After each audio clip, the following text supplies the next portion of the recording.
connection here. Welcome to another reading from the Science of Mind magazine, The Daily Guides.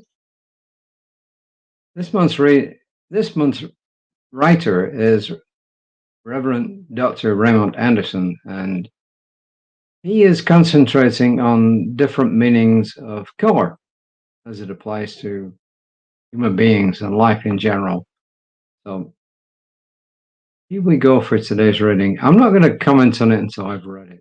Okay, it's called Hope in Living Color.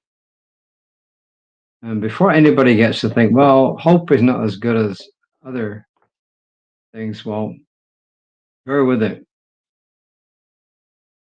The first quote is from one of my three favorite people from the 20th century, and that's Nelson Mandela in his Long Walk to Freedom. And he says, part of being optimistic is keeping one's head pointed towards the sun, one's feet moving forward.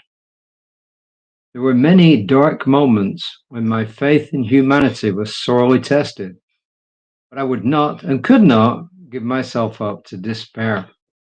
As I said, that was Nelson Mandela.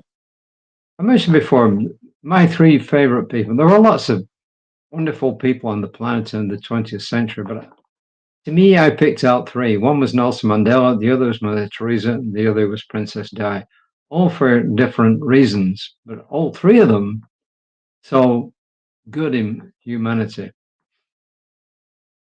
And Ernest Holmes obviously did, because he says, color belongs to us because why? God is a colorful being. How can that which painted nature with such a lavish brush be anything but colorful? And that quote's taken from the Science of Mind magazine, but back in 1996, page 9 apparently. And of course, it's obviously a quote from somewhere else, because as I said yesterday, Ernest Holmes passed away, well, about 30 plus years before that. So there you go. And the next quote is from a guy called Harvey Milk. I didn't know who he was. I probably should have, but I didn't. I did a little bit of research on him. It turns out he was a gay guy who moved from New York down to across to San Francisco and had a lot of struggles, and eventually was assassinated for his beliefs and for professing, gay rights. He says, hope will never be silent. He says, and then Raymond Anderson says, what does this mean to you? What does it mean? Hope will never be silent. And then he goes on to say, for some, hope is just a form of wishing. It offers thoughts and prayers, but no substantive action. It's the dead representation that results from faith without works. And faith without works, of course, is a quote from the Bible, from the Christian scriptures. Active, healing, life-affirming hope requires a different mental equivalent. So he's changing what he's saying about hope. Okay, he says, are we ready for a hope that lives in living color? I express it this way, and he capitalizes it, HOPE. And he says, this is what that acronym stands for. How our power or presence expresses. How our power or presence expresses. He says, a world that works for all requires this kind of hope. And that is one that expresses our power.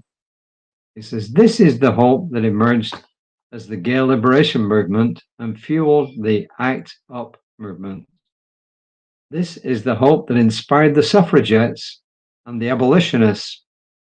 This hope burned in the belly of Nelson Mandela while he was in a cell on Robben Island, and Dr. Martin Luther King Jr. while in a Birmingham jail. This hope, capitalized, how our power expresses, how our presence expresses, is the hope that is an open heart and an open mind. It's the hope that communicates even when it's uncomfortable. It serves even when others do not understand or even agree. It's rooted in principle even when the ground shakes or breaks up around us. Dietrich Bonhoeffer also spoke of what it means to be silent. He wrote, Silent in the face of evil is itself evil. Not to speak is to speak. Not to act is to act. Hope acts. It serves. It heals. It comforts. And it speaks truth because it must, because it's got no other choice. So on this Sunday, the 8th of June, 2025, I guess my question to me and to you is, what does all this mean? What does it mean to me? What does it mean to you? What do I need to do to actually help make the world a better place, make the world a more even place, a more open place? And there's lots and lots of ways you can do this. And this is not limited to anything about gender choice, about racial choice, about racial affirmation, about rights of animals. It encompasses all of this. It even encompasses how we take care of the earth.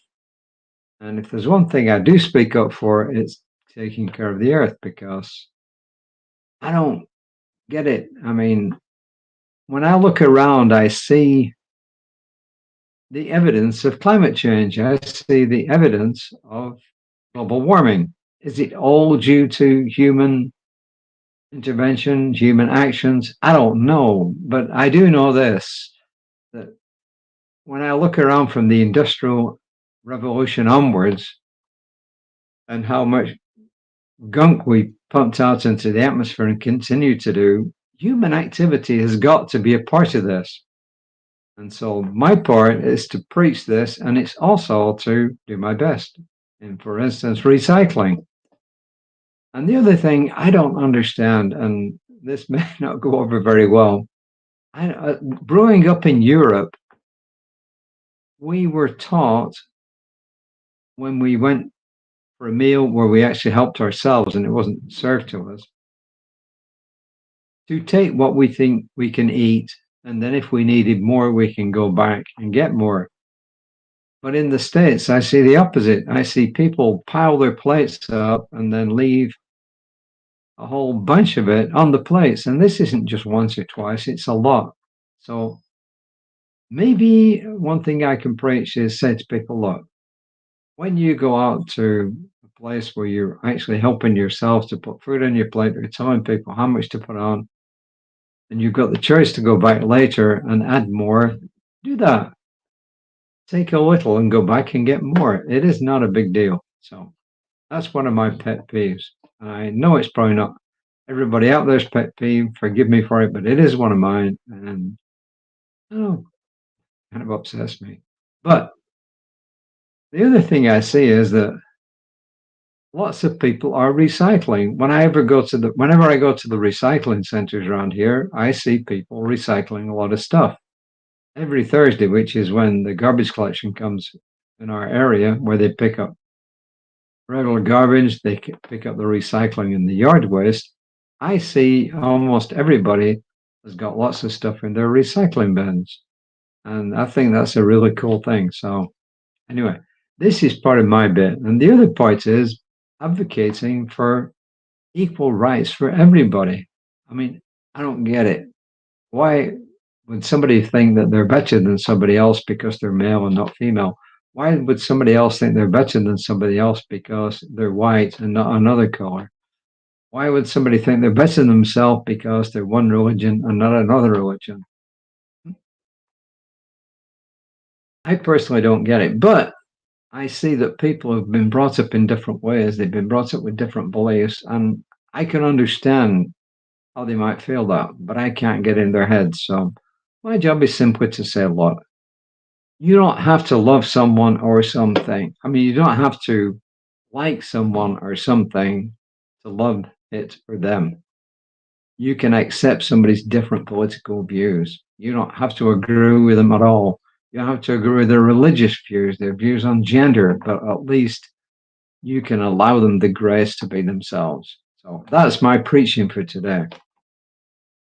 Once again, we have long affirmations. My life is the activity of a vibrant and colorful hope. My life is the activity of a vibrant and a colorful hope. Wherever I am, the power of this hope heals all with whom I come into contact.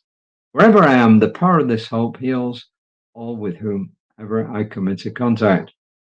My colleague, Reverend Lisa, who I was with this morning at our service at Creative Life Spiritual Center, will be back tomorrow about 9:15. Midweek, Daniel Mercadal, one of our practitioners, will be back. She'll be doing a midweek meditation, not medication. And she couldn't do it last week because she was off and life got in the way. So, lastly, my plea to everybody is this: please, please take care of yourselves. You are incredibly important. You're needed. You would not be on this planet if you weren't needed. Take care of yourselves. And then, once you've done that, you can take care of others. If you're fed up of hearing this message, I'm going to preach it every so often because it is really important. It's really important that you look after yourself. So until next time, namaste.